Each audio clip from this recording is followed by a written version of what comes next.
Chennai MGM health care மருத்துவமனையின் முன்னணி கல்லீரல் மாற்று அறுவை சிகிச்சை நிபுணர், மதுரை லில்லி மிஷன் மருத்துவமனையின் கல்லீரல் சிகிச்சை நிபுணரின் ஆதரவுடன் கல்லீரல் மாற்று அறுவை சிகிச்சையின் மூலம் 48 வயது மதுரை நோயாளியின் உயிரை காப்பாற்றியுள்ளனர். இதில் அறுவை சிகிச்சை நிபுணர்கள், மயக்க மருந்து நிபுணர்கள், கூடுதல் பணியாளர்கள் அடங்கிய 24 பேர் கொண்ட குழு பங்கேற்றுள்ளது.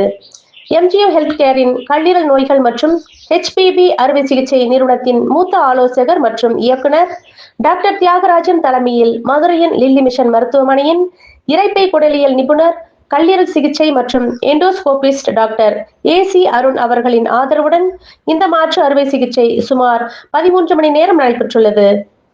அவங்க மனைவி அவருக்கு கல்லீரல் கொடுத்தாங்க. தமிழக முதலமைச்சர் காப்பீட்டு திட்டத்தில் பண்ணிட்டாங்க. இன்னைக்கு நல்லா இருக்காங்க. அதே மாதிரி கிட்டத்தட்ட 35 பேர் இந்த தென் தமிழ்நாடு மதுரையில்